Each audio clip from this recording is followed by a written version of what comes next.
Bienvenidos a este video donde vamos a mostrar evidencias de la salida pedagógica que realizamos en la zona Caribe colombiana. Así que acompáñenos a dar un viaje al tiempo.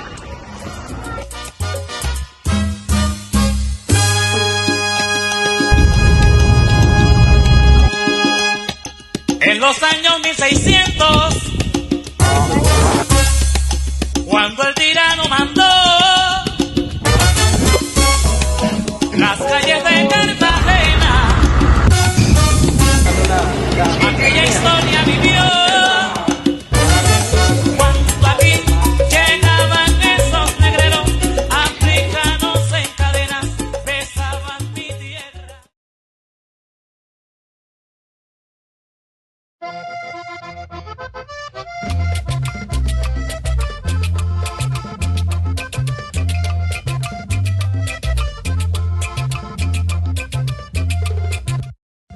Bienvenidos a las Salinas de Manaure. Manaure es una región llena de tradición, cultura, personas sumamente trabajadoras y belleza natural.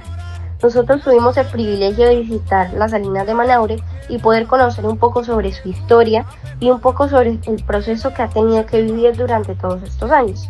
A nivel visual, hay que aceptar que Manaure, las charcas, es un paisaje sumamente bello que llama muchísimo la atención. El desierto es algo simplemente llamativo para todos aquellos que nunca lo habíamos conocido. Por lo tanto, es un paisaje muy precioso que sin embargo cuenta con muchas dificultades a nivel de contaminación, ya que hay que aceptar que durante todo el camino y en el momento de llegar a las salinas pudimos visualizar que tanto el desierto como las mismas salinas se encontraban llenos de basura, llenos de residuos, de desechos, que claramente afectan la visual y que solamente demuestran no podemos culpar solamente a la región, sino también podemos notar la falta de apoyo del Estado y la falta de importancia que el Estado le da a este tipo de regiones. Además de esta problemática, también pudimos ver cómo los trabajadores, parte de la comunidad indígena Wayuu, trabajaban bajo el sol a temperaturas sumamente altas, con una pala, levantando la sal después de haber sido secada y metiéndola en bultos. Nosotros nos llamó sumamente la atención esto, por lo tanto le preguntamos a nuestro guía cuánto costaba cada bulto y nos quedamos impresionados al enterarnos de que cada bulto costaba 2,000 pesos, es decir, el trabajo de una persona, porque notamos cuánto se demoraban con una pala llenando estos bultos, costaba tan solo 2,000 pesos. Preguntamos por el diario. El diario es de 600,000 para en general el dueño de la charca, el cual le da 200 a los trabajadores y eso se tienen que dividir este dinero entre ellos. Más o menos cuentan con 30 trabajadores y dividiendo este dinero nos dimos cuenta que diario solamente ganan 6,000 pesos. 6,000 pesos que corresponden a estar bajo el sol, sin agua cerca, con mucho cansancio durante una jornada laboral. Bueno, ni siquiera podríamos llamarlo una jornada laboral, ya que estas personas no cuentan con un horario laboral, simplemente llegan a las 4 de la mañana y después de este momento ellos empiezan a trabajar sin ningún tipo de contrato, porque este tipo de trabajadores totalmente informales no cuentan con ningún contrato legal, no cuentan con ARL, no cuentan con seguro, no cuentan con nada de eso. Situaciones que claramente nos llamaron la atención y nos dejaron sumamente impactados. A nivel social, el guía nos contó y nosotros averiguamos un poquito más que la comunidad indígena ha tenido que vivir un proceso sumamente difícil en buscar que el Estado le reconozca que ese territorio es suyo, ya que por ejemplo, por medio de la ley 723 de 2002 fue que el Estado les otorgó el derecho sobre estas tierras, junto a ciertas condiciones o ciertos parámetros, pero se los otorgó. Sin embargo, ha sido sumamente complicado que la comunidad indígena se sienta satisfecha con esto, ya que ellos opinan que no es necesario que hayan intermediarios, que dentro de esta ley el Estado tiene intermediarios dentro del proceso de la propiedad de Manaure sobre los indígenas, lo cual ellos nunca han estado. Entonces esto ha sido un proceso sumamente difícil para ellos, ya que en Manaure las salinas y la producción de sal hace parte de su cultura y hace parte de su tradición ancestral, cosa que el Estado hace muchos años no respetó, está respetando actualmente. Sin embargo, los indígenas siguen sin estar de acuerdo con los parámetros que el Estado crea. Bueno, solamente queda decir que Manaure fue un lugar sumamente precioso, que nos enseñó no solamente mucho sobre cultura, sobre tradición, sino también sobre el esfuerzo y sobre el trabajo. Para finalizar, es importante destacar que Manaure y las salinas de Manaure no solamente representaron una grata experiencia a nivel de conocer respecto a la producción de sal y la comercialización de esta, además del impacto que tiene esta actividad en la región, sino que a nivel personal también representó una grata experiencia, ya que muchas veces los jóvenes no se interesan en conocer las otras realidades y las dificultades que viven otras comunidades para poder salir adelante, y tampoco conocen cómo el Estado no invierte en el progreso de regiones tan apartadas como es la Guajira, y como es una actividad tan importante no solamente a nivel económico dentro del país, sino también al nivel de tradición dentro de nuestro país, como es la producción de sal en las salinas de Manaure. Agradecemos esta oportunidad y también agradecemos poder vivir una experiencia tan enriquecedora como fue conocer las salinas y conocer Manaure.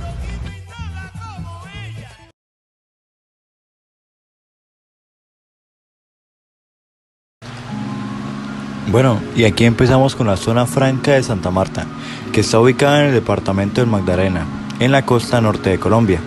Está cerca del puerto de Santa Marta, uno de los más importantes del Caribe colombiano, lo que facilita el comercio marítimo internacional. La zona franca de Santa Marta fue creada por decreto en 1974 y reglamentada en 1977 como un establecimiento público vinculado al Ministerio de Desarrollo Económico. En 2011, la Sociedad Portuaria de Santa Marta compró los terrenos donde se encuentra la zona comercial. Esta zona franca, que funcionará hasta febrero de 2054, tiene como objetivo impulsar el comercio y la inversión, ayudando al crecimiento económico de la región. Su ubicación estratégica la convierte en un punto clave para la entrada y salida de mercancías desde que comenzó a operar a finales del siglo XX. Aquí me están diciendo que la señorita Luisa quiere aportar algo. Vamos a escucharla. Además, es muy importante tener en cuenta que en todas las zonas francas del país existe una oficina de la DIAN, la cual está en constante monitoreo de los servicios que ofrecen los usuarios en cada zona franca de la región. Luego de una caminata, entramos a nuestra primera empresa, la empresa Prime, creadora y distribuidora de patinetas de skateboard,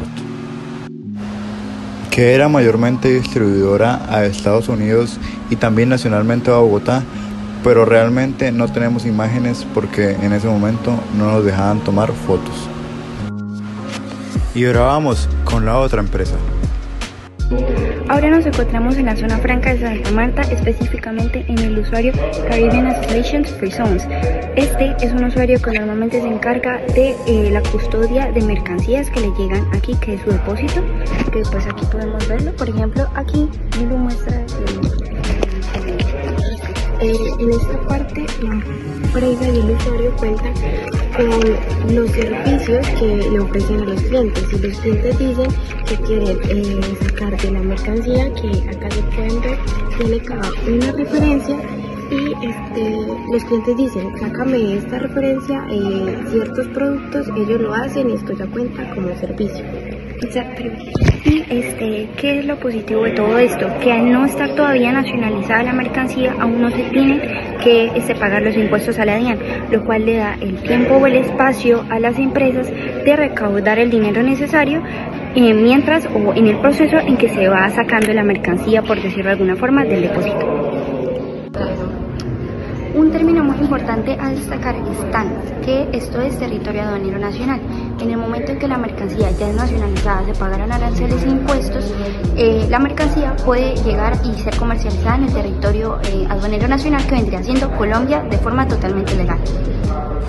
Una parte importante de las empresas son los trabajadores. Aquí podemos hablar un poco con el coordinador de CAFS, que nos dio unas pocas palabras. Buenas, mi nombre es Héctor Ortega, soy el coordinador de los sistemas integrados de gestión de CAF, que es un usuario calificado de zona franca. Me encuentro trabajando con CAF hace más de 10 años. CAF ha implementado el sistema de gestión de control y seguridad desde el año 2016. Nosotros también cumplimos con los requisitos de la norma de salud y seguridad en el trabajo y también ambiental de acuerdo a cada una de las operaciones que nosotros tenemos. Un dato de vital importancia y un hecho que se tiene que saber para ser un jefe o una persona que coordine gente es el hecho de conocer a tus trabajadores.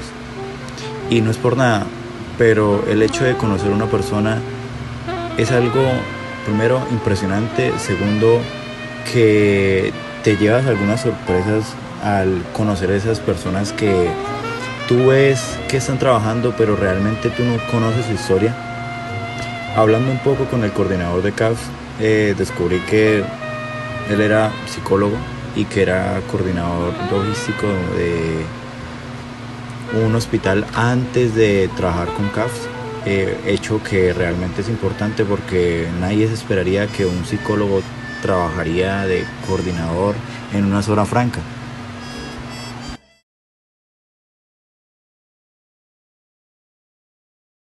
Estamos en la quinta de San Pedro Alejandrino. Pinta pajaritos en el aire.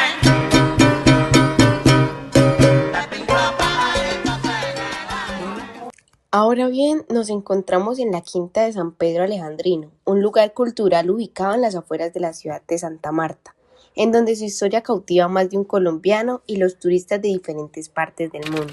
Gracias a nuestro guía logramos apreciar la hacienda llenándonos de cultura que enriquecieron más nuestros conocimientos y ahora compartiéndolo con todos ustedes. En primer lugar, hay que saber que la hacienda se divide en dos zonas. La primera es la histórica, que fue la que Simón Bolívar visitó cuando llegó a Santa Marta, y la segunda, que fue construida luego que él falleciera. En este mismo orden de ideas, nuestro recorrido comenzó por los sitios laborales dedicados a la producción de ron, miel y panela. Primero pasamos por la destilería o el trapiche, seguidamente al sótano donde se almacenaban los barriles para conservar una temperatura más baja. Asimismo, llegamos a la zona histórica donde se observan las construcciones antiguas pintadas de color amarillo ocre. Entre ellas sobresale la casa principal, considerada como el sitio más importante de esta hacienda, pues en una de sus alcobas exhaló su último suspiro el libertador Simón Bolívar. Primero entramos a la Sala de Independencia, donde se rinde un homenaje a nuestro proceso emancipador. Encontramos héroes como Policarpa Salabarrienta, Camilo Torres, Francisco de Paula Santander, entre otros. Seguidamente pasamos a la Sala Centenario. Se encuentran elementos utilizados en 1930, fecha en que se conmemoró el primer centenario de la muerte de Bolívar. Después apreciamos la Sala Bolivariana, donde se encuentran objetos que pertenecieron al Libertador. Se conserva una escultura en mármol de Simón Bolívar en cámara ardiente. Además, unas pinturas con la imagen de sus padres, un rizo de él y una réplica de la espada obsequiada por el Perú al Libertador en 1825. Logramos observar la alcoba principal. En este recinto falleció Simón Bolívar el 17 de diciembre de 1830. Se conserva aún el reloj que marca la hora de su muerte, la 1:03:55 de la tarde. Además, la cama donde expiró el Libertador y un sillón de terciopelo rojo. Seguidamente visualizamos el cuarto de baño, donde se conserva un bide compuesto por un aguamil de porcelana, las tazas sanitarias y una tina de mármol blanco italiano. Además, logramos observar la biblioteca, la sala principal y un cuarto de costurería que fue adaptado especialmente para las visitas de la hacienda que deseaban fumar, debido a que Simón Bolívar sufría de tuberculosis pulmonar y no quería ver su salud afectada. Visitamos la Capilla Chapel, donde reposan en este oratorio la imagen de San Pedro Alejandrino, traída de Cádiz, España, por el fundador de la hacienda Francisco de Godoy, y los restos del médico que asistió al Libertador en sus últimos días, el francés Alejandro Próspero Reverend. Seguidamente visitamos la cocina y la repostería, donde se observa un horno de la época, las ollas en hierro fundido, un pilón y una piedra que utilizaban para moler las especies. Además, se realizó la necropsia al Libertador después de su muerte. Y la última parte, pero no menos importante, la caballeriza, donde se encuentra el coche utilizado para trasladar al Libertador desde la antigua casa de la aduana hasta la quinta de San Pedro Alejandrino. Por otra parte, está la zona que fue construida después de la muerte del Libertador, donde se encuentra el Museo Bolivariano, que tiene como objetivo la investigación, preservación y difusión del patrimonio histórico. Se encuentran diversas obras, algunas son permanentes y otras cambian constantemente. Por último, está el Altar de la Patria. Este rincón histórico es un atributo a Simón Bolívar. Se encuentran alrededor del Libertador la diosa de la libertad, la diosa de la prosperidad, el ángel del progreso y el ángel del trabajo. Y así fue como culminamos nuestro recorrido histórico y cultural por la quinta de San Pedro Alejandrino. Una casa de locos, nuestro hogar volvió, con todo lo que a mí me prometió.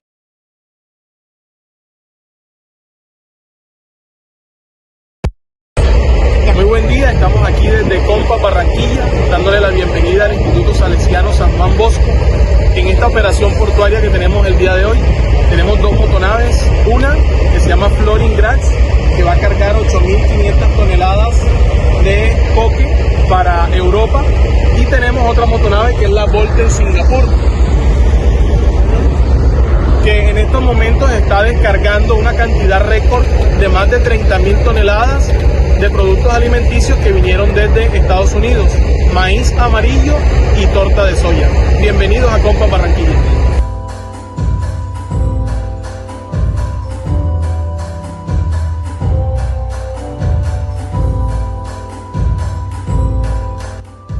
Hoy quiero llevarlos conmigo a un recorrido por el terminal portuario Compas en Barranquilla, una de las redes de puertos más importantes de Colombia. Compas es la única red de puertos multipropósito en el país, con operaciones en los océanos Atlántico y Pacífico, y posee 6 terminales estratégicamente ubicados. Uno de estos es el puerto de Barranquilla, un punto crucial para su capacidad de conexión marítima, fluvial y terrestre. Situado en el margen occidental del río Magdalena, a tan solo 10 kilómetros de su desembocadura, este puerto facilita una operación intermodal y eficiente. El terminal de Compas, Barranquilla, se especializa en la movilización de hidrocarburos, carga general, graneles secos, carbón y coque.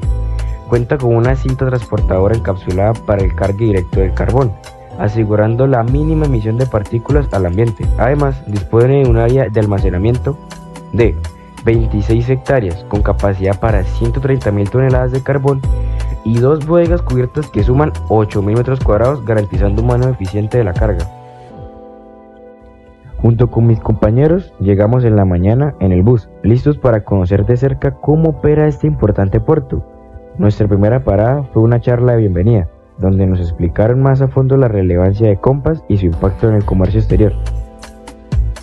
Durante la charla aprendimos que Compas no es solo un puerto multipropósito, sino una red clave para la economía del país, conectando Colombia con mercados internacionales. Nos explicaron el tipo de cargas que manejan y cómo cumplen con los estándares ambientales para proteger el entorno. Durante el recorrido, presenciamos una operación portuaria en la que llegaron 2 motonaves, la primera llamada Florin Graz, que cargaba 8.500 toneladas de coque con destino a Europa, demostrando la capacidad del puerto para exportar grandes volúmenes de carga. Además, recibimos la llegada de Volten Singapur, que traía desde Estados Unidos una cantidad récord de 30.000 toneladas de productos alimenticios, específicamente maíz amarillo y torta de soya. Este tipo de operaciones muestran la importancia del puerto de Compas, Barranquilla, para el comercio internacional. Hoy andamos aquí en Compas, uno de los puertos más importantes que tiene Colombia. Y como dato curioso, que creo que muchas personas lo saben, es que en estas motonaves, el piloto que las navega internacionalmente no es el que la atraca o no es el que lo parquea. El que lo parquea o el que lo atraca es un piloto práctico del mismo puerto, ya que conoce el río y es experto en hacer todo este tipo de cosas. Como dato curioso tenemos estas cosas amarillas que podemos observar, que sirven para que los roedores y los tipos de plagas no infecten la mercancía. El señor allá afuera, en Bocas de Ceniza, donde la brisa es totalmente fuerte, llega en una lanchita al lado del buque y le toca subirse por esa escala, y eso la brisa, ese es uno de los trabajos más riesgosos que hay en el mundo, y es justamente los pilotos prácticos, porque ellos lo que hacen es subirse por esa escala y después que se suben es que le reciben al capitán allá en el pero eso siempre lo hacen afuera del río, o sea, en el mar, y desde el mar él entra el buque al río, porque esa es la parte difícil que tiene el río, que es el ingreso y luego maniobrar por todo el río. Entonces, así lo hacen. Al final del recorrido nos llevamos una visión clara de cómo Compass Barranquilla se ha consolidado como un puerto clave para la región del Caribe. Su capacidad logística y su compromiso con la sostenibilidad lo posicionan como un actor fundamental en el comercio exterior colombiano. Gracias a Compass, el comercio exterior de Colombia se fortalece, permitiendo que productos nacionales lleguen a mercados internacionales de manera eficiente y responsable.